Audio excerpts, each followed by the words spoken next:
السلام علیکم محترم ناظرین، میری ویڈیو دیکھنے سے پہلے میرے چینل کو سبسکرائب کر دیں تاکہ ہر نئے آنے والی ویڈیو کا نوٹیفیکیشن آپ کو مل سکے۔ شکریہ۔ میری ساس ویسے تو بہت اچھی تھیں، نرم مزاج، عبادت گزار، ہر کسی کا خیال رکھنے والی اور گھر کو جوڑ کر رکھنے والی عورت، لیکن ان کی ایک عادت مجھے ہمیشہ اندر سے پریشان کر دیتی تھی۔ وہ یہ کہ وہ ہر رات آدھی رات کے وقت میرے کمرے میں آتی، دروازہ آہستہ سے کھٹکھٹاتی اور میرے بعد ہاتھ میں گرم دودھ کا گلاس تھما دیتی۔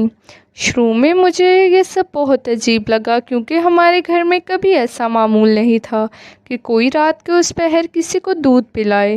میں اکثر گہری نیند میں ہوتی تھی اور اچانک آنکھ کھلنے پر مجھے غصہ بھی آتا تھا کہ میری نیند کیوں خراب کی جا رہی ہے، لیکن وہ ہمیشہ نرم آواز میں کہتی کہ یہ دودھ تمہارے لیے ہے، اسے پی لو، تمہیں سکون کی نیند آئے گی اور تمہاری صحت بہتر ہو جائے گی۔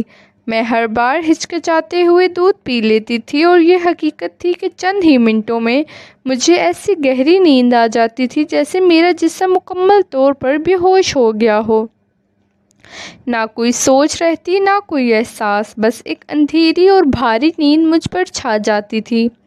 مگر صبح اٹھ کر میں خود کو بہت تھکا ہوا محسوس کرتی تھی، جیسے میری نیند پوری نہیں ہوئی۔ اور ایک عجیب بات جو میں نے محسوس کی وہ یہ تھی کہ میرے ہاتھ اکثر سرخ ہو جاتے تھے، جیسے کسی نے زور سے پکڑا ہو یا جلد رگڑ دی گئی ہو۔ پہلے میں نے اسے نظر انداز کیا، مگر وقت کے ساتھ یہ بات میرے دل میں شک بن کر بیٹھنے لگی۔ میں سوچتی تھی کہ آخر میرے ساتھ ایسا کیوں ہو رہا ہے۔ ایک دن میں نے ہمت کر کے اپنی ساس سے پوچھنے کی کوشش کی، وہ ہر رات مجھے دودھ کیوں دیتی ہیں، مگر وہ مسکرا کر کہتی یہ سب تمہاری بھلائی کے لیے ہے، اور بات بدل دیتی۔ ان کی آنکھوں میں ایک عجیب سی چمک ہوتی تھی جو میں سمجھ نہیں پاتی تھی۔ دن گزرتے گئے یا معمول جاری رہا، میں اندر سے کمزور ہوتی جا رہی تھی، نہ نیند پوری ہوتی تھی، نہ ذہن مطمئن تھا۔ پھر ایک رات میرے اندر ایک عجیب سا فیصلہ آیا کہ آج میں یہ دودھ نہیں پیوں گی، آج میں جاگ کر دیکھوں گی کہ آخر ہوتا کیا ہے۔ وہ رات بہت خاموش تھی، گھر میں صرف پنکھے کی ہلکی آواز سنائی دے رہی تھی۔ میں نے خود کو سوتا ہوا ظاہر کیا، مگر حقیقت میں میری آنکھیں آدھی کھلی تھیں، دل زور زور سے دھڑک رہا تھا، جیسے کسی بڑے راز کے قریب ہو۔ آدھی رات کے وقت دروازہ آہستہ سے کھلا اور میری ساس اندر داخل ہوئی۔ ان کا ہاتھ میں ہمیشہ کی طرح دودھ کے گلاس تھا۔ وہ میرے قریب آئی، مجھے غور سے دیکھا اور آہستہ سے میرا نام لیا، مگر میں نے سانس روک کر آنکھیں بند رکھیں۔ وہ میرے پاس بیٹھ گئیں اور دودھ کا گلاس میز پر رکھ دیا، پھر انہوں نے میرے ہاتھ کو چھوا اور کچھ دیر تک خاموش رہیں۔ اس لمحے ان کے چہرے پر وہ سکون نہیں تھا جو میں ہمیشہ دیکھتی تھی، بلکہ ایک عجیب سی پریشانی تھی۔ وہ کچھ بول رہی تھی لیکن میں صاف نہیں سن پا رہی تھی۔ پھر اچانک وہ اٹھیں اور کمرے سے باہر چلی گئیں۔ میں حیران رہ گئی کہ یہ سب کیا تھا۔ اس رات میں نے دودھ نہیں پیا اور پوری کوشش کی کہ جاگتی رہوں، لیکن ایک عجیب سا بھاری پن میرے جسم پر چھا رہا تھا، جیسے کوئی زبردستی مجھے نیند میں دھکیل رہا ہو۔ مگر میں نے خود کو سنبھالا اور جاگتی رہی۔ صبح تک میں تھکی ہوئی تھی، مگر اس بار میرے ہاتھ سرخ نہیں تھے۔ یہ بات میرے لیے اور زیادہ خوفناک بن گئی کیونکہ مسئلہ ختم نہیں ہوا تھا بلکہ کچھ اور بن رہا تھا۔ اگلے دن میں نے فیصلہ کیا کہ میں اس راز کو ضرور جانوں گی۔ میں نے ایک چھوٹا سا آئینہ کمرے میں ایسے رکھا کہ دروازے کا عکس نظر آ سکے اور خود کو پہلے سے زیادہ تیار کیا۔ اس رات جیسے ہی وقت آیا وہی منظر دوبارہ شروع ہوا۔ دروازہ کھلا، میری ساس اندر آئی، مگر اس بار ان کے قدم پہلے سے زیادہ سست تھے، جیسے وہ کسی دباؤ میں ہوں۔ وہ سیدھا میرے پاس نہیں آئی بلکہ دروازے کے قریب ہی رک گئیں۔ ان کے ہاتھ کانپ رہے تھے۔ پھر انہوں نے دودھ کا گلاس میز پر رکھا اور اچانک آئینے کی طرف دیکھا، جیسے انہیں احساس ہو گیا ہو کہ کچھ غلط ہو رہا ہو۔ میرے دل کی دھڑکن تیز ہو گئی، میں نے خود کو بالکل بھی حرکت نہیں دی۔ وہ کچھ دیر کھڑی رہیں اور پھر آہستہ سے کمرے کے کونے میں جا کر بیٹھ گئیں۔ ان کی آنکھوں میں آنسو تھے، وہ بار بار میرے ہاتھ کی طرف دیکھ رہی تھیں، جیسے کسی چیز سے ڈر رہی ہوں۔